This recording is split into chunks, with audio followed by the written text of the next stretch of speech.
Assalamualaikum warahmatullahi wabarakatuh. Perkenalkan, nama saya Ayu Rahmawati dari jurusan Komunikasi dan Penyiaran Islam semester 4 STAI Dr. KHEZ Mutakin Purwakarta. Nah, apa sih di sini yang akan saya bahas sedikit gitu? Di sini saya akan membahas sedikit mengenai tentang pesan dakwah. Apa sih yang dimaksud tentang pesan dakwah? Pertama, pesan.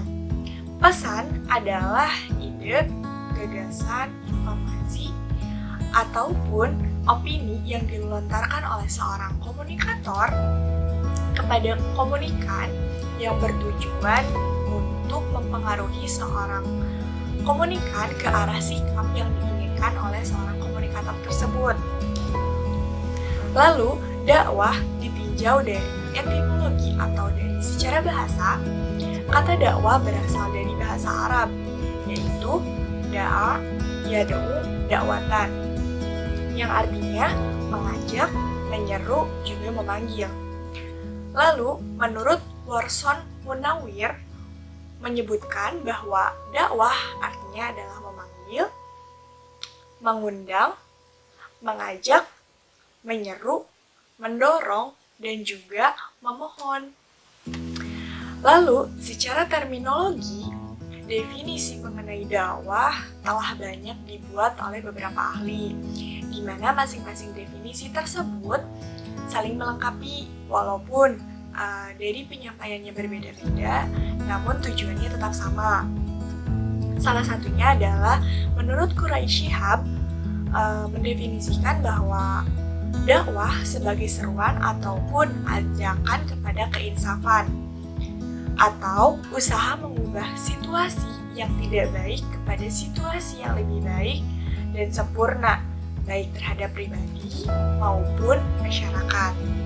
Jadi bisa kita simpulkan bahwa pesan dakwah adalah suatu gagasan atau ide, informasi yang disampaikan oleh dai kepada mad'u dalam bentuk lisan, tulisan, tingkah laku, dan juga lain sebagainya.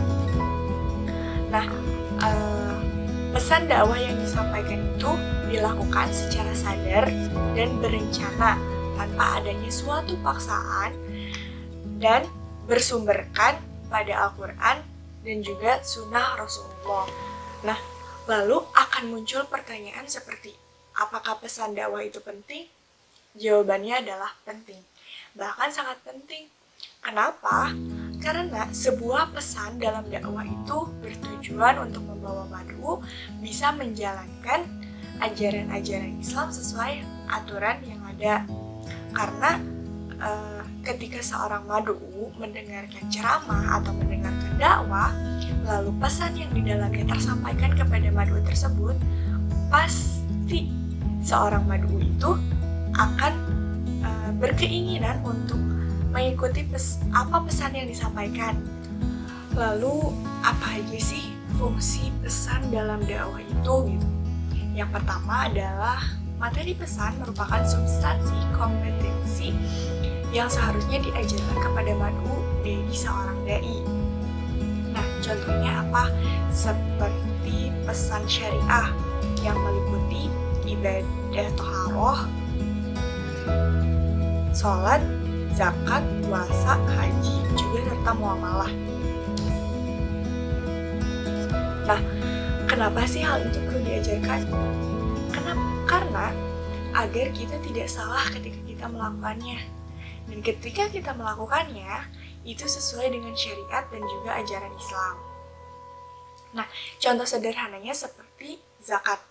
Zakat itu kan ada beberapa ya. Misalkan seperti zakat fitrah yang kita bayar ketika di bulan Ramadan menjelang Lebaran Idul Fitri gitu.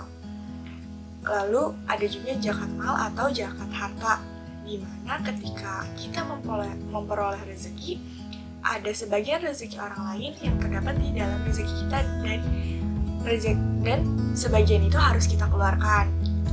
Nah, misalkan seperti itu. Nah, kita tuh harus bisa membedakan dan menempatkan dalam hal yang benar kan. Nah, gimana caranya kita mendapatkan pengetahuan itu? Nah, kita bisa menonton atau misalkan mengikuti ceramah-ceramah atau dakwah-dakwah dari seorang dai. Lalu fungsi yang kedua adalah materi pesan merupakan substansi yang seharusnya dipelajari atau dikuasai. Contohnya seperti pesan-pesan akidah. Kenapa? Agar para mad'u bisa menambah keyakinan terhadap ajaran Islam tanpa adanya keraguan. Nah, pesan akidah tersebut biasanya meliputi apa saja? Misalkan seperti iman kepada Allah, iman kepada malaikatnya, iman kepada kitab-kitabnya, lalu iman kepada rasul-rasulnya, iman kepada hari akhir, juga iman kepada qada dan qadar. Nah, dengan cara mengenal hal-hal tersebut dan juga harus didapatkan dari sebuah dakwah. Lalu, fungsi yang ketiga adalah materi merupakan alat evaluasi pencapaian atau penguasaan hasil dakwah bagi seorang dai.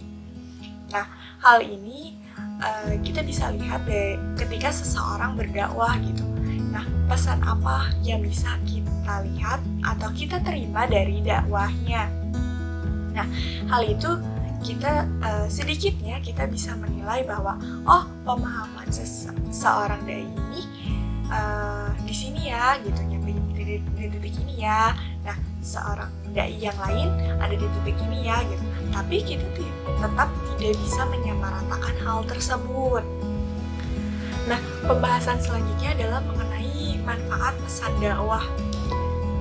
Materi pesan dakwah itu merupakan sarana, alat, ataupun instrumen yang baik dan juga memberikan pengaruh besar terhadap keberhasilan pencapaian tujuan dakwah. Nah, tujuan dakwah itu ada dua. Yang pertama adalah tujuan akidah, juga yang kedua adalah tujuan hukum. Tujuan akidah yaitu ketika tertanamnya akidah yang mantap di setiap hati manusia, sehingga keyakinan tentang ajaran-ajaran Islam tidak lagi dicampuri dengan rasa keraguan. Lalu yang kedua adalah mengenai tujuan hukum, yaitu ketika terbentuknya pribadi muslim yang luhur dengan sifat-sifat yang terpuji dan juga yang bersih dari sifat tercela. Nah, lalu manfaat pesan bagi seorang dai adalah sebagai alat untuk mencapai tujuan yang dicapai bagi terbentuknya kepribadian setiap mad'u. Nah, pengelolaan tersebut menjadi fokus perhatian utama yang dipedomani dai sewaktu menyampaikan ceramah atau menyampaikan dakwahnya. Dengan persiapan materi yang cukup matang, maka proses dakwah akan lebih terarah dan juga sistematis. Bagi mad'u halayak atau bagi mad'u yang banyak, bukan per orang, materi pesan yang disampaikan dengan jelas dan lengkap akan lebih menarik perhatian serta memudahkan pemahaman dan penguasaan yang baik. Buku ataupun lembaran-lembaran materi pesan yang dapat dimiliki oleh mad'u akan dapat membantunya mengulang kembali materi pesan tersebut di masa selanjutnya. Karena sebelumnya dia sudah paham mengenai pesan itu dari seorang dai ketika berdakwah. Pembahasan selanjutnya adalah mengenai tentang dalam merencanakan sebuah pesan atau berdakwah, seorang dai harus memperhatikan beberapa hal. Seperti pertama, pesan harus dirancang dan disampaikan sedemikian rupa sehingga dapat menarik perhatian sasaran yang kita maksud atau mad'u yang kita tuju. Nah, yang kedua adalah pesan harus menggunakan tanda-tanda yang tertuju pada pengalaman yang sama antara sang komunikator dan komunikan atau antara seorang dai juga mad'unya, sehingga sama-sama dapat dimengerti. Kayak, saya sudah mengalami itu waktu itu. Nah, seperti itu. Lalu yang ketiga adalah pesan harus membangkitkan kebutuhan pribadi pihak komunikan dan menyarankan beberapa cara untuk memperoleh kebutuhan itu. Misalkan seperti, sepertinya saya kurang bersyukur, atau sepertinya saya kurang berbagi nih kepada orang lain. Contohnya seperti itu.